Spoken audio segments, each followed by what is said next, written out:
Here's a quiz that you can give to your sales team and your finance department if you want to have a bit of fun.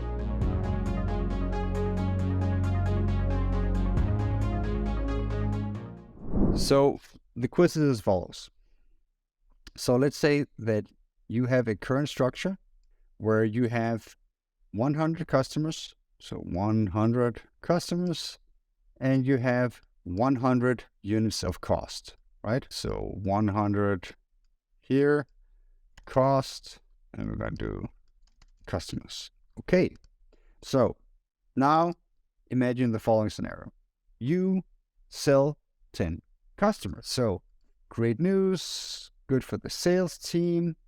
So we go here, right? So we have here, we have 110.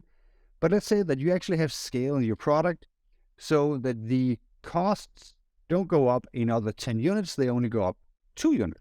So let's say we have that here, 102. So let's pull that out here. So that's great. So the distance goes here from 100 to 110 and to 102 cost units. So now the quiz is as follows. I'm going to write it out here. At what price are you profitable? Right? So on these 10 new sales, at what price are you profitable? And I'm going to give you a multiple choice. One, incremental cost. That is 0.2 per customer, right? So that is incremental cost. So 10 new customers, 2 units of cost, 0.2 per customer. Or the cost base, that is 1 per customer. So which one is it, right? And the interesting thing is, if you ask the sales reps, they will say it is the incremental cost. If we are adding 2 new units of costs with these 10 customers, then if I sell them at 0.3, we will make money. If you ask your CFO, he will understand your argument, but claim that the actual cost base right now is 1, and therefore we should go above 1 to really be profitable. And there are arguments for and against in both of these cases.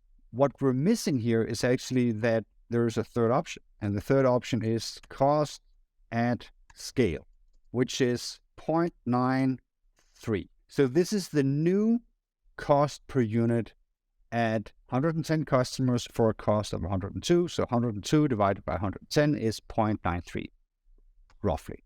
So these are the costs of scale. And this is important because if we take a look at your current business, your unit economics look a certain way.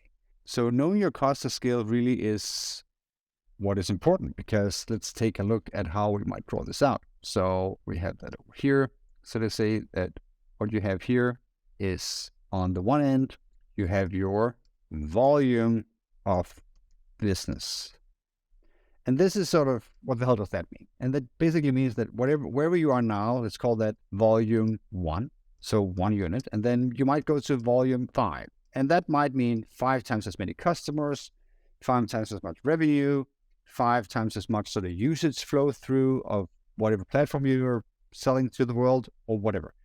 And it's likely going to be a combination of those. So locking into one in particular is going to be hard. But what you'll see is that if you just scale all of the different things, then you'll get to sometimes, and this is sort of relatively arbitrary, but a measurement of, hey, what if we grow 500%? Or what if we grow 1,000% and we go to, let's say, 10x the business we are now? Then you'll know that your margin, which is sort of what sits up here and expressed as a percentage, will be a function of that business volume, right? So maybe you're at the current volume where you're at now. You're saying, hey, we have a 10% margin on the units. And maybe you'll go to 20 and 30 and 40 and let's say 50%. And maybe your margins are already 90% or whatever they are. We do 40 here, writing with the mouse, so this is difficult. You get the point. But let's say that you're at 1 now, and let's say that, if you go to 5x the volume, you'll go to 30%, right? And if you go to 10x the volume, maybe you'll go to 40. So you're going to have like some cost scaling, but then not not completely linear, so some parts maybe don't scale as well. And then you're going to have a curve, right? So you'll say, hey, if we get to 5x the volume, we're going to make 30% on that volume. If we go to 10x, we're going to make 40% on that volume. Okay, great. Now, what happens if you raise prices? Well, naturally, you would have another kind of price band. So if you raise prices 10% at the current volume you're at 20% margin, right? Roughly. The math will work out a little bit differently, but roughly that's where you go.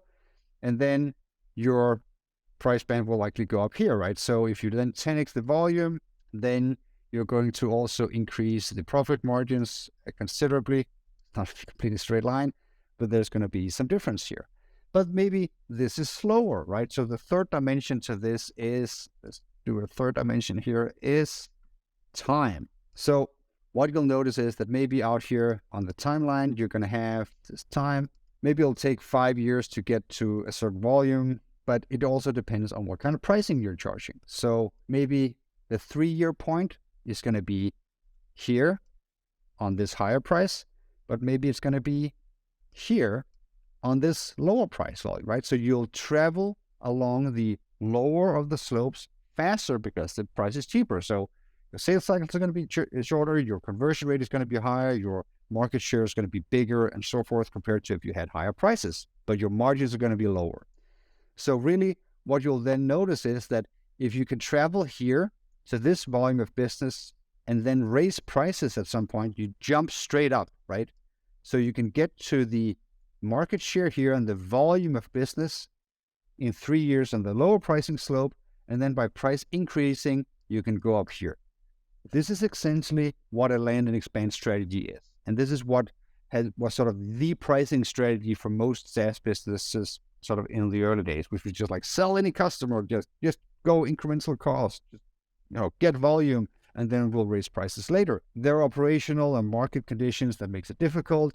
If a competitor moved in and they also have low prices, then it's difficult to raise the prices and so forth. So you need to, execute such a strategy with some care and some strategic outlook of the market you're in, but in principle, it can work. And the way it sometimes works is that if you have a particular cycle of ownership, let's say for private equity fund, what you'll go and you'll draw these things out, you'll say, okay, we're at whatever one volume of business now, and we want to grow 300%. And then, so we own it for 5 years, so we want to grow fast in volume in the first 3 years, and then we want to hike the prices in the last 2 years before we then sell to someone else. And then the actual top line growth will be captured not in volume, but actually in pricing increase on those customers, and then margins will expand really, really tremendously in those last years before we sell the business. So these costs at scale turns into margins at scale, and then turns into a horizon or strategy horizon for how quickly you get to those scales depending on what kind of price band you're traveling on, right? So this is just useful to know, and just useful to have these sort of 3 different types of costs in your mind. Like, okay, is it incremental cost? Is it the cost base, or is it cost of scale? Like, what are we thinking about when we're thinking profitability? And then add the time dimension as you're traveling along building your business and growing it is a good way to sort of think about pricing and margins today and in the future. So, if that's a conversation that you think is fun to have, you can give this little quiz to your sales reps and see what they say. All right. Cheers.